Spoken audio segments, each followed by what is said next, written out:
Okay, so Be'ezras Hashem, on somewhat of a whim, we're going to be starting a new project in addition to the other shirim that we're giving. And we're going to begin to descend into Rabbi Nachman's tale of the spider and the fly. Maisa me Akabish v'Zvuv, the seventh of the 13 tales in Sippurei Maasiyot Meshanim Kadmonios. The seventh tale amongst the 13 tales of the tales of ancient days. Days that come from an ancient place, stories that come from an ancient place, and stories that bring a person to an ancient place. That ancient place that Rabbi Nachman of Breslov was awakening within his Talmidim, awakening within the world when he decided to transition from giving Torah into telling stories, was entering into a place of Keser. It was entering into a place of Atik Yoimin. Atik Yoimin, ancient days, something ancient, something removed from time, something that is such a distant memory that it rests at the horizon of retrievable memory, so that it beckons to a place beyond memory, in spite of the fact that it's still within memory itself. That edge, that limit point, which is the lowest level of the higher level, the edge where we behold the fact that there is an entirely endless way in which existence is unfolding, that the limited grasp of our intellectual processes cannot grasp. And Sippurei Maasiyot Meshanim Kadmonios opens up within the individual the recognition that, oh my goodness, all of my situatedness, all of my grasp, all of my awareness, all of my thinking, all of my perception, all of my reasonability, all of the things that I conceive of as such sturdy truths in the world and in the land of insight and wisdom, seen through the lens of ancient days, seen through the lens of the fact that all of the time experience and awareness that I have right now is simply approximate to something that preceded it ad infinitum. So then I come to relinquish a little bit of the grasp on the reasonableness of my thinking. I enter into a place more oriented towards imagination. I come to terms with the fact that my perception, my conception, my narrative structure is part of an unfolding process that did not begin with me and does not end with me. And seen from a much larger frame, an endlessly larger frame, the frame of narrative structure and the freedom of Sippurei Maasiyot Meshanim Kadmonios. So the self is put into a momentary place of a trauma where it says, oh my goodness, my limited awareness of myself, my understanding that I have walked around with in the world of Torah and in the world of understanding. And Rabbi Nachman, the dogma is Rabbi Nachman teaching Torah, intellectually giving himself over to his students. When we transition from Torah into Sippurim, from a Torah into a story, we move from reasonability into unreasonability. We move from the attempt to grasp with strength power from this world by way of the intellectual domestication of reality. And we suddenly enter into that open space, open and also anxiety producing, that space of possibility, that space of porous boundaries between the real and the unreal, between limitation and expansivity. In that place of Atik Yoimin, in that place of Keser, what we come to be aware of is that everything that we hold true in our minds and our understanding is contingent, is not essentially real. It doesn't mean that it's not real. Avada, it's real. All of our reasoning, all of our dasas we're going to see is fundamentally real. The transition to stories from Torah didn't, God forbid, mean that the Torahs were no longer as significant. Adrabah, the movement into stories for Rabbi Nachman was just to come back to reveal how each and every Torah is a story in and of itself. But nevertheless, there's a dizzying freedom that comes when a person begins to see their lives from a perspective of, oh my gosh, awakening to a dream and realizing that the narrative structure that I've held so tightly as the baseline of comfort in this world, and as the baseline of my limitations in this world as well, the stories that we tell ourselves in terms of our waking consciousness, in terms of our day-to-day functioning, the Torah of our lives, in truth, that's just contingent because seen from a larger perspective of the ancientness of days and the fact that the time period that I find myself in now is simply something that follows something that was there previously. And if I take that chain of reason, I will retrieve back the unreasonable origin of realizing that there's an endlessness to time, back to the original point, which is Atik Yoimin, which is the place that time begins from within HaKadosh Baruch Hu's decision to create time. Sippurei Maasiyot Meshanim Kadmonios relativizes our grasp. And when one's grasp is relativized, because it's no longer about the objectivity of a Torah, but rather a subjectivity of a narrative, so there's an anxiety that descends upon the person. There's There's a wakefulness that happens at the heart of a person. There's an insomnia. There's a feeling of an energy that's inside that doesn't necessarily have the place to express itself, and it leaves the person sitting with a certain type of claustrophobic energy that pushes them to do something in spite of the fact that there's not much to do. So it leads to this kind of internal exile from self and an alienation from self, and the fact that I can't quite be myself because I have an energy that's telling me to become something else or do something else, but that desire to do something else does not get translated into actual action, and therefore it's being myself but not being with myself at once, which is an uncomfortable space to be in. It's what's referred to as no v'nad b'tzolch beso, where a person is wandering to and fro. It's a self form of exile where a person seems alienated from the self. And it's specifically in that place that the Sippurei Maasiyot Meshanim Kamonios touch a person. There's a vulnerability that is encountered in the processing of stories and realizing the fantastical breath that moves through all of the seriousness of life, not denying the seriousness, God forbid. Like we said, the Torahs remain and they remain fundamental and steadfast, but rather infusing the seriousness of Torah with a playfulness of breath. That's what the Sippurei Maasiyos do. But that playfulness of breath, that disorientation from my previously held assumptions and beliefs about my intellectual grasp on reality, when I lose those things, I fall a little bit into a place of powerlessness that fantasy kind of induces within a person. And it's to sleep perchance to dream, and it's a willingness to enter into this uncomfortable place of wakefulness. A person is awake in the land of narrative. A person is in a state of lucid dreaming. A person is in a processing of realizing that, okay, so if the narrative is not as situated and fact-based as I assumed it to be in the world of the Torahs that Rabbi Nachman was giving over, and it enters into this more amorphous space of possibility and fantasy, as described or as felt in the world of Sippurei Maasiyos. So a person comes to realize that it is up to me to shift the narrative. It is up to me, the responsibility as a character in a story. And Sippurei Maasiyos, Meshanim Kadmonios are always there to awaken within us that our lives, on every level and every expression of our lives, is simply our own unfolding Sippurei Maasiyos, Meshanim Kadmonios. But that Sippurei Maasiyos, that is the unfolding of our lives, awakens us to the fact that, okay, if the narrative structure is fluid and free, that infuses me with the fundamental need of choosing to focus and intentionally pick the perspective that I would like to walk around with in this world. In the unbounding or the unbinding of the previously held belief system that is apparent in accordance with wisdom and understanding, and based on what I knew yesterday, which allows me to rest comfortably today in the hopes of knowing exactly what's going to happen to tomorrow, which is the rational perspective that operates in the world of Torah, the beginning and the middle and the end. Sippurei Maasiyos Meshanim Kadmonios come to awaken a person to the fact that, no, wait a second, do not take the narrative structure for granted, and do not take it as something that is fixed in concrete and written in stone, but rather understand that the narrative structure is much freer than one has previously been convinced or one has previously allowed themselves to believe. And as a result, that's always a two-sided thing that opens me up to an anxiety of not having the ground of rationality that I stood upon a moment before.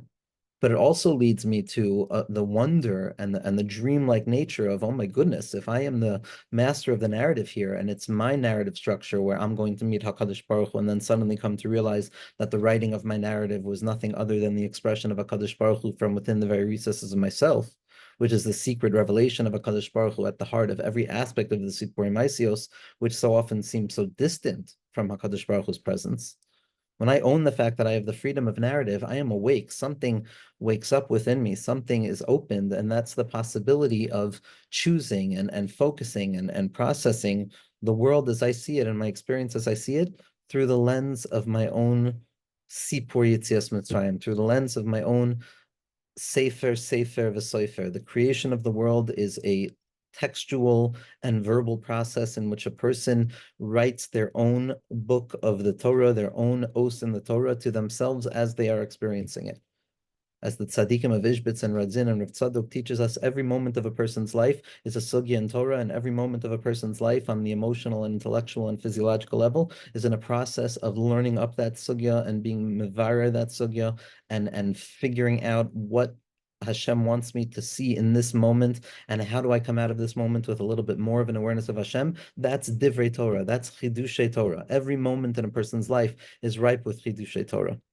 And when a person becomes aware of this possibility, so a person wakes up, a person is awake, and they realize now that every single moment offers me a new opportunity to create the pivot point in the story, to reorient and to find the redemptive moment in the story. And even if it falls into an exilic state afterwards, okay, it's a story. But nevertheless, to choose this moment to open up to the Sippurei Yetzias Mitzrayim, as the Baal Tanya says, following the Das of the Rambam, that in the name of Chazal, that a person has to see themselves as if they're leaving Mitzrayim every single moment, every single day. A person has to contemplate Yetzias Mitzrayim. Every single day, a person is in the process of Sefer Yetzias Mitzrayim, of telling themselves the story, the Sefer of the Yid, the Sefer at the heart of the Jewish experience, the Sefer, HaNisraf, the burnt book, and the written book, and the concealed book, and the book written in stone, and the book written in the air, and the book written in invisible ink, and the book written in ink that erases itself. All of the various textual identities that the Torah HaKadosha takes on throughout the process of the unfolding creativity at the heart of the Jewish heart, there enters in this reality of I get to create the narrative. And when I create that narrative, HaKadosh Baruch Hu is coming to meet me. When Hashem meets me in my Sippur Yetzias Mitzrayim, why? Because I'm the Baal Sippur. I'm the person telling the story. I'm the storyteller. The reader becomes the storyteller. The reader becomes the storyteller. And in that place, there is a freedom that opens up for a person to now realize that every moment is an opportunity to rewrite my life. Every moment is an opportunity to draw down Tchias HaMesim. And every moment is an opportunity to draw down the laughter of the nighttime entering into the day, as Rabbi Nachman describes. Now, this is possibly what Rabbi Nachman was hinting to when he says that with regards to stories, I'm opposite than the rest of the world. The rest of the world tells stories to put themselves and their children to sleep.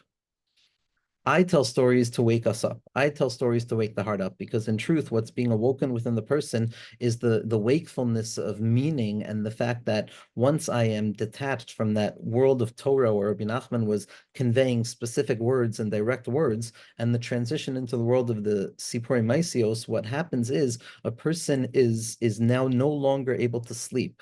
How can one sleep? The storyteller cannot sleep. Sleep can be included within the story being told, but a storyteller cannot let go of their need for being the Baal HaSipur. That's the world of Sippurei Maasiyot, that each and every one of us are responsible in following the words of the Tzaddik and even trying to understand the Sippurim of the Tzaddik, to open ourselves up to the reality that I'm the one telling the story. I'm the narrative. Rabbi Nachman, whose spirit is engarbed within the text, his das is engarbed within the text, especially in Sippurei Maasiyot. So when we read Sippurei Maasiyot and when we learn Sippurei Maasiyot, each person in truth becomes the mouthpiece. Each person becomes that point of reflection on their particular understanding of this ancient Torah. The Sippurei Maasiyot are as big as Maaseh Bereshis for Rabbi Nachman. Sippurei Maasiyot, the entire Sefer of Bereshis, is a Sippurei Maasiyot. Megillas Esther is Sippurei Maasiyot. Every moment of a person's waking life is Sippurei Maasiyot. Every moment of awareness is Sippurei Maasiyot. There's also the perspective of it being a Torah, but there's the moment where Rabbi Nachman decides that the Torah is not enough. I can't speak to the mind of the individual anymore. I have to speak to the heart. At that point, the heart is awake, and ani yashena v'libi air, and that brings a wakefulness at the heart of sleep, that brings a certain insomniac spirit, and it also brings the possibility of redemption. It's a mixed bag. This type of awakening is a mixed bag in the sense that it can be frightening and it can be empowering. The possibility of being alive and choosing to find the meaning of my life and not to accept from previously offered meaning as the basis of my meaningful living, but rather the possibility of reorienting myself to that inner kernel of my meaning, to that irreducible framework of my meaning, and I become the narrator.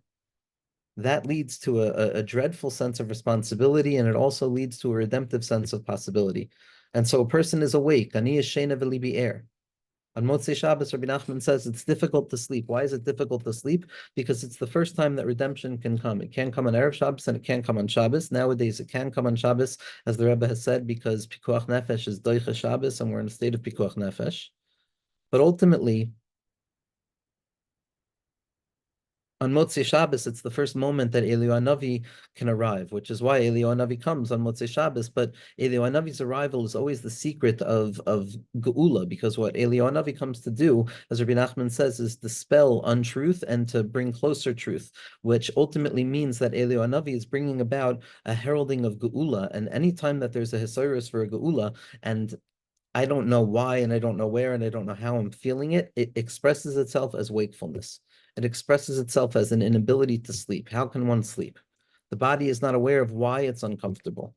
The body is not aware of what that echo in the heart is. The body is not aware of what is whispering into its ears, awake, awake, my beloved. But ultimately, as Rabbi Nachman teaches us, that wakefulness of the heart of sleep is the anticipation towards redemption, the anticipation and the demand and the desire that this world give us what it is meant to be, which is simply a reflection of a Kadosh Baruch Hu. Malchusoi, malchus kol. Sippurei Maasiyot, the Maisa is malchus. It's a malchus de kazach. It's thisness. It's a world of things. It's a world of actual experiences. It's a world of noises and a sense and a smell and dirt and dust and strange characters and deformities and hopelessness and hope and loss and strange things. It's a world of malchus. It's a world of being a melech, as we'll see at the end of Sippurei Maasiyot, Bezras Hashem, by the Maisa of the Sheba Habatlarim. It's ultimately about the learning how to be a king, even when I have nothing to be king over, even when I know I'm not a king. And how that's the secret of the legless beggar who's going to come to be Mashlim Sippurei Maasiyot Meshanim Kanmonios, who teaches us the secret of the Rikud of Emunah, which is the ability to have one foot in the air and one foot on the ground, never 2 feet sturdily on the ground, because to feel stable in this world, to feel that one has things under control, to feel that one knows anything in this world, is the opposite of what it means to have Emunah. Emunah is the perpetual dance, the mati v'le mati, the touching and not touching of knowing. Coming to know that I don't know each and every moment, and trusting what I know, and not being a madman and assuming that I know absolutely nothing, but realizing that all of my knowledge is expressed through a way of not knowing. And that at the end of the day, the Ben Adam is simply a Ben Adam, and it's nidmu kebehemos. And in the end of the day, HaKadosh Baruch Hu looks not only at our nefesh alikus, but he looks at our nefesh bahamis. He looks at the body of the yid, and he says, "You're different. It's a different zach. It's a different zach legamre," and that's where Geula comes from. Geula comes from the desire for moreness, for the revelation that when I'm dancing and I have one foot on the ground and I have one foot in the air because I can't find that stability, slowly but surely, the acceptance of the instability of the Roka Haaretz al Hamayim, of Banalan Besa Ba'avir Da'alma, of build for me a house in the center of the sky, of life in a sukkah, of a dira sarai, of a neshama and a guf, of all of the natural discomforts that come by having a chelek of infinitude trapped and revealing itself perpetually within a finite container, kaviyachol. That world, that dance is the hisayrus of the Sippurei Maasiyot, to bring it down the Maisa, to bring it down the Maisa, that the Sippurei Maasiyot should always awaken a person to a certain shift, to a certain reorientation of how one looks at the world. The Iker is the Maisa, Sippurei Maasiyot Meshanim Kanmonios. But on the other hand, there's a Maisa that's coming from where? It's a Maisa that's coming from Shanim Kanmonios. And here's where we see in the secret of the Sippurei Maasiyot, there's 13 tales. And those 13 tales correspond, as is known, to the Yud Gimel Midos of Rachamim. To the Yud Gimel Midos of Rachamim, because learning the Sippurei Maasiyot is Mo'era Rachamim Rabim on the world. It's like Megillas Esther, and Rabbi Nassan writes to his son, Rav Yitzchak, in the beautiful book, in the Eish Kodesh of Alim L'Trufa, the love letters of a father to a son. Rabbi Nassan writes that the Yud Gimel Midos Shatar Nedrashas Bahen, that the Yud Gimel Midas Shatar Nedrashas Bahem express themselves fundamentally in Sippurei Maasiyot, and it also expresses itself in each and every person's life, because each and every person's life is a Sippurei Maasiyot, just like Megillas Esther, and ultimately, just like Megillas Esther, Mashiach Tzidkenu is going to come along, and he's going to teach each and every one of us at the end how every moment of our lives was in truth connected to HaKadosh Baruch Hu, and how it's just a Megillas Esther. And when Mashiach comes to reveal to each and every one of us how every aspect of our lives was ultimately just the Sippurei Maasiyot Meshanim Kanmonios, and how each and every one of us were living a process of Megillas Esther, and Mashiach Tzidkenu is going to come and show how Kadosh Baruch Hu was there in each and every moment, that's the unfolding of the Yud Gimel Midos HaRachamim in a person's life. That there's Rachamim and there's Rachamim Rabim. Rachamim is, there's some element of deservedness. Rachamim Rabim is when a person fundamentally comes to terms with the fact that Ribbono Shel Olam, there is absolutely nothing that a person can do in this world other than tzaddikim. There's nothing that a person, and amich kulam tzaddikim, there's nothing that a person can do in this world to be ultimately deserving of your goodness. If the relationship is based upon a model of me deserving the light that you're going to draw down to me, HaKadosh Baruch Hu, then I'll never be Zoichet. I'll never be Zoichet. But when a person comes to realize that it's independent of anything whatsoever, and that the love that HaKadosh Baruch Hu has for Klal Yisrael is something that is not tali b'shum davar, but rather it's oimid v'kayim al atzmo ad ein soif ad ein tachlis ad vias goyel, and further from that, when a person comes to realize that the goodness of the yid, the goodness of the heart, is fundamental and it has nothing to do with me, and anything that I do is simply asking Ribbono Shel Olam, please give me an undeserved gift, give me a matnas chinam, find chen in me, find chen in this thing, find chen from this place. And when a person desires that HaKadosh Baruch Hu find chen, and that the words of a person find nachas, and that they can engrave themselves upon the heart of Shemayim, so HaKadosh Baruch Hu sends down a matnas chinam, and that's Rachamim Rabim. Rachamim Rabim is the recognition that there's absolutely no deservedness whatsoever, but from the perspective of recognizing that HaKadosh Baruch Hu gives us everything. After all we say in Avinu Malkeinu, after all of the reasons HaKadosh Baruch Hu should save us and give us and do this and do that, in the end we say, Ein banu masim, we have nothing, Ribbono Shel Olam. Asay manu staka the chesed. It's staka and a chesed. I'm an impoverished individual. I am poor. I have nothing but what remains. And I'm asking you, Ribbono Shel Olam, for a gift, for charity, for matnas chinam, from that oitzer chinam, that davening of Moshe Rabbeinu to enter into Eretz Yisrael, the eschanan el Hashem be'esahi lemor. In that place of the matnas chinam, in that recognition of the das of Moshe, which is the bittul of Moshe, which is the shvil shaloya da ayat, it's the secret of the shahanun, of the yichud of chachma and bina, which is what Sippurei Maasiyot are. Sippurei Maasiyot is osamach and mem v'samach b'neis oimdim. Mem and samach are the circle and the square. Mem and samach are the taba'as hanisuin, the ring of engagement for the sake of the redemption of the chasana of Mashiach Tzidkenu. And the Yud Gimel Midos HaRachamim, the Yud Gimel Midas HaRachamim correspond to each and every one of the stories. Rav Kivak Shlita has an illumination of each and every one of these stories in the light of the essence of the Yud Gimel Midas HaRachamim. Rav Itchemeyer Shlita in the Siddur printed by Torah's Chacham in Shmona Esrei by the Bracha of Sim Shalom, when it comes to being machavein and drawing down the Yud Gimel Midas HaRachamim to a person, each and every one of the midos has a tamsitz of one of the Sippurei Maasiyos. The Sippurei Maasiyos are in the Siddur of Shmona Esrei. And that the hamshacha of the Yud Gimel midos of Rachamim Rabim, of Hashem Kel Racham V'Chanun, Moshe Rabbeinu's undying desire to enter into Eretz Yisrael like a bird, like a tzipor, the bittul of Balak ben Tzipor, but like a tzipor that is a chayas that realizes without the air of a Kadosh Baruch Hu, Kaviyachol, it can't move anywhere. Like that tzipor, that bird that Moshe Rabbeinu said to the Ribbono Shel Olam, don't bring me in, turn me into a bird, let me fly into Eretz Yisrael. That secret of the Yud Gimel Midas HaRachamim that Moshe Rabbeinu was drawing down, to draw down the Rachamim Rabim, the fact that HaKadosh Baruch Hu washes over everything, and Al Kol Pshayim Techaseh Ahava. Ahava is Gematria 13, the secret of the 13 Midas of Rachamim.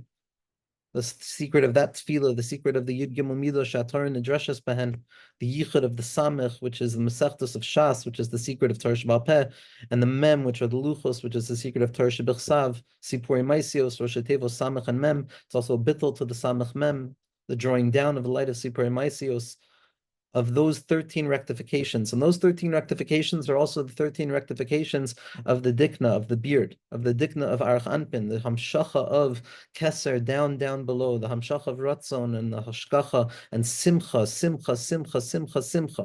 Anava and simcha, refuas and nefesh, refuas lagush, guf, anava, v'simcha is what's drawn down through the Sippurei Maasiyos, which is light of geula, which is light of tasting geula in one's days, which is light of oilamecha tira b'chayecha.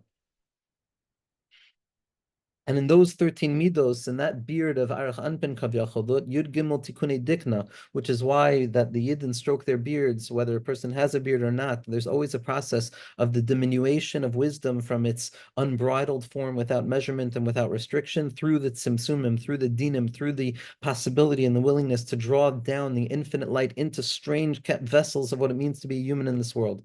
That's the secret. That's the secret of Sippurei Maasiyot. Those Yud Gimel Tikunei Dikna, which are the 13 rectifications of Archanpin, which draw down Atik Yoimin, which is the secret of Reshad Lo Yada, which is the Amshacha of the Yechida, which is the Hiskalus of Mashiach Tzidkenu.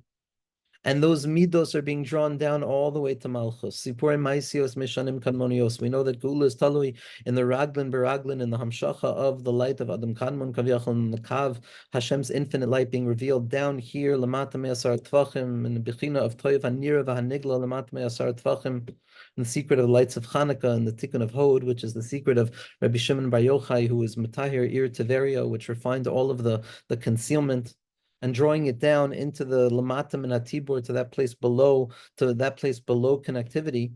We draw down the light of Rachamim Rabim into the lowest parts of our lives, into that place of the day-to-dayness of it all, into the boredom of it all, into the sleepfulness of it all, into the regularness of it all, and the fear of it all, and the blandness of it all. And we illuminate it with the light of Keser Elyon Alav Nikra. We illuminate it with the light of the crown of the king. And we're the Malchus of HaKadosh Baruch Hu's Melech. And it's through our acceptance of HaKadosh Baruch Hu's Malchus, through the understanding of the Yud Gimel Sippurei Maasiyot Meshanim Kadmonios, which is the secret of Gematria Echad and Ahava, that reveal the inherent love between above and below. We awaken ourselves and we prepare ourselves for the light of Mashiach. We prepare ourselves for the light of Karbel Nafshi Giyala, of Mashiach Prati, Mashiach Klali. In these stories that Rabbi Nachman felt, it was so important that these stories be understood as Torah itself, that a person could get up and darshan and make a Birchas HaTorah on Sippurei Maasiyot. Again, Birchas HaTorah, ask your local posek, but you can darshan and you can make Birchas HaTorah on Sippurei Maasiyot Meshanim Kadmonios. Because Rabbi Nachman was malbish, the deepest hasagos imaginable in the lowest kalim imaginable. And when we receive the deepest hasaga imaginable, light of Reish Lo Osyad and Atik Yoimin, and the light of Simchas HaEmuna and Tainuk HaNefesh B'Bitulo B'Tachlis HaBitol, in becoming a character in a story that's being told, in becoming a process of the Sipur Yitzias Mitzrayim, of the telling of our own individual process out of Yitzias Mitzrayim, where all of the malachim and all of the celestial forces are coming down to listen to our experience of the Yitzias Mitzrayim. That's what Sippurei Maasiyot is. It brings about the Taba'as HaNisui and the Mem and the Samach, and it allows us to connect down to the lowest place imaginable, in that place of the world of Sippurei Maasiyot. The world of Sippurei Maasiyot is a world, a strange, frightening world, but it's also a world that's ripe with redemption.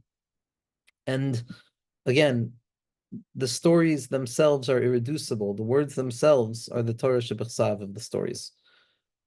And that is fundamentally important for a person to know. And there is good reason to believe that the biggest value in Sippurei Maasiyot is simply reading them over without any attempt to interpret, in spite of the fact that following the narrative structure in some of them demands an iyun type of mind. But there's a real element of the fact that the words speak for themselves, and any attempt to grasp for meaning or to limit it into some, Kabbalistic metaphor, kavyachol, to use that language, is reducing and devaluing the inherent secret of Sippurei Maasiyot, which is that they're tales of ancient days. They're not meant to be understood in the lens of limited days of our experience down here in Malchus. And that's why the Minhag HaKadosh is, for many of the tzaddikim and the mashpiyim in Breslov history, on Shabbos day after Shacharis, in the time of Atika Kadisha, which is corresponding to the Yud Gimel Midos of Arachanpin, which are the Yud Gimel Midos of the Sippurei Maasiyot. There's just the act of reading the story itself without giving commentary. But the simple fact is, and Rabbi Nassan has countless statements and quotes from Rabbi Nachman about that being the model, of not trying to understand them. Any attempt to understand them is to limit them and to be magshim them and to reveal one's own arrogance, and et cetera, et cetera, et cetera. But on the other hand, we also have the tradition given down from Rabbi Nassan that there is a profound chiddush and a profound redemptive quality in darshaning the stories and understanding the stories, in seeing our lives through the stories and understanding the emergence and the significance of these stories. As Rav Tzvi Mark has pointed out throughout, that these stories are ultimately the beginning of the secret of Jewish literature in its most expansive sense. These stories rest at the core of the backbone of a singular element of Klal Yisrael's grappling with the book, whether it be Torah or in any way that a Jew, whether they're non-religious, have no orientation to Torah itself, grapple with text. Sippurei Maasiyot rest at a fundamental point in Jewish consciousness. Bein b'yodim and bein b'lo yodim. And Rabbi Nosson speaks of the need to interpret, and we have the tradition of the tzaddikim interpreting, and we have the tradition of Rabbi Nosson interpreting, not only finding ramazim and Kabbalistic metaphors. Already a person can read Rav Aryeh Kaplan's masterful work like every other piece of Torah that he ever wrote, but especially in the writings on Rabbeinu, as he was a Talmud and he was a chassid of Rabbi Nachman, Zchus Yogan Aleinu. Rav Aryeh Kaplan's commentary is the best there is in terms of offering a singular perspective in an English language of a holy person's understanding of the stories, and seen through the particular lens of the Kabbalistic symbolism, just to use those languages and to reveal the simanim and the secret narrative behind the story, which is a real mahalach and avoida in Sippurei Maasiyot, and that's revealed by all of the tzaddikim and Rimzei Maasiyot, especially in the way that the tzaddikim nowadays understand Sippurei Maasiyot, as Rav Itchemeyer Shlita understands Sippurei Maasiyot, and as Rav Kivak understands Sippurei Maasiyot, and all of the different tzaddikim understanding Sippurei Maasiyot in their own way. But there's also an element from the Beis Medrash of Shagar, and from that Beis Medrash which is a Beis Medrash of Rabbi Nachman himself. The Sippurei Maasiyot are the existential underpinnings of day-to-day experience, and the experiences that are described in the Maisim themselves can be translated into personal experience, so that the mood of the story and the disorientation of the story and the redemptive quality of the story, all of those become levushim through which the particular reader of the story now experiences reality, now experiences the world. And so Sippurei Maasiyot, and they could be tfilos, they're everything. Sippurei Maasiyot, they're children's stories, they're complex fairy tales, they're masterpieces, and they're kodesh hakadashim to the degree that they contain within themselves the deepest secrets of Rabbi Nachman's derech, and the deepest secrets of Maaseh Bereshis, and the deepest secrets of the Geula Sanefesh, and the deepest secrets of the chibur between Mashiach ben Yosef and Mashiach ben David, and the process of the yichud of Leah and Rachel, and the process of entering into Eretz Yisrael, and the process of drawing down the tikkunim of Atik Yomin down into Malchus, which Rabbi Nosson also explains in the Hakdama to Likutei Moharan, that's the chiddush of Rabbi Nachman, that it's a nachal novei makor chachma, that the makor chachma, the secret of pnimius chachma, pnimius Atik, that the pnimius of chachma reveals to us the pnimius of Atik, which is the highest level that a person can theoretically reach in the secret of Reshut Lo Asyada. That gets drawn down. Nachal Noveya Makor Chachma. There's a Nachal, which is Bina, which is the light of Rabbi Nachman, which is Noveya, drawing down from the Makor of Chachma, which is the secret of Atik Yoimin.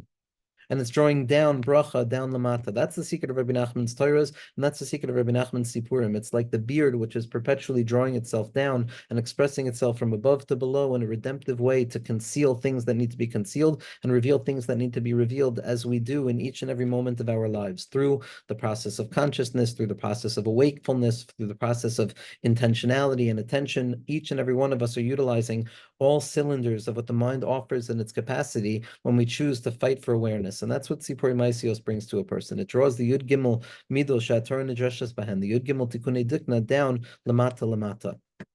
And they wake a person up.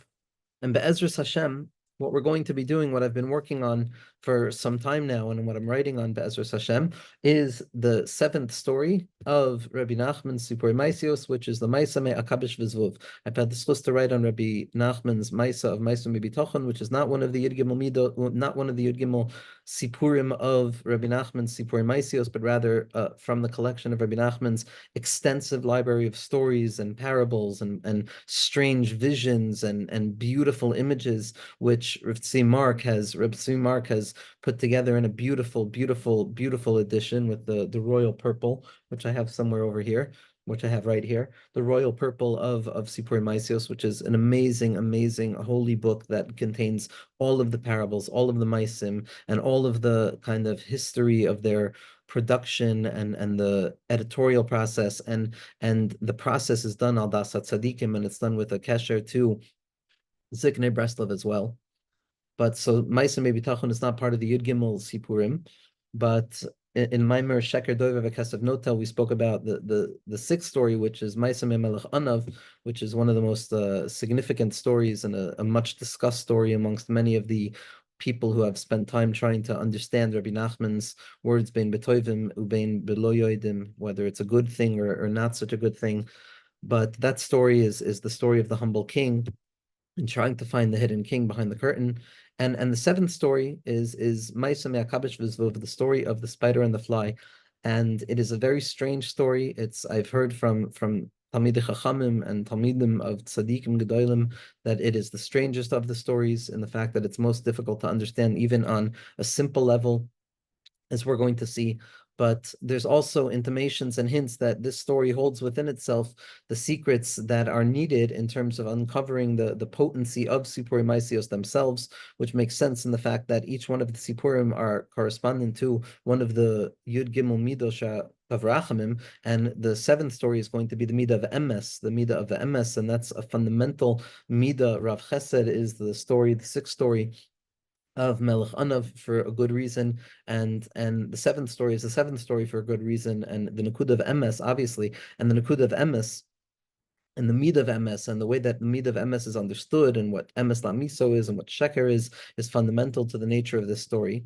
And so the seventh story is Ma'aseh Me'akabesh V'Zvuv, the story of the spider and the fly, which tells a tale of ultimately the secret of machlokas, the secret of war, the secret of the pagisha, the secret of a difficult encounter that develops into a dance of unity by way of difference, a secret of keser, which contains opposites within itself, a secret of sichli versus dimyon, a secret of intellectualism versus imagination, and constriction versus expansivity, Mashiach ben David, Mashiach ben Yosef. Ultimately, and most important to me, is the story of the Shpeler Zayda and Rabbi Nachman's which Rav Elish of Satmar said was the apex expression of Machlokas L'Shem Shemayim, was the Machlokas between the Shpeler Zayda and Rabbi Nachman, and specifically this story of the spider and the fly, which is identified as the beginning, the middle, and the intimation towards the end of that process of the Shpeler Zayda and Rabbi Nachman. And for me, the story is filled with storehouses of wisdom in every word on all levels of Pardes. But ultimately, we'll see. We'll see. I start things and I don't finish them sometimes, but I'm working hard on this book, and I'm feeling a hisayrus to talk about this story and to learn the story together, Be'ezras Hashem, and to give some shirim on it in a way that it might not be conveyed in the Hebrew Sefer.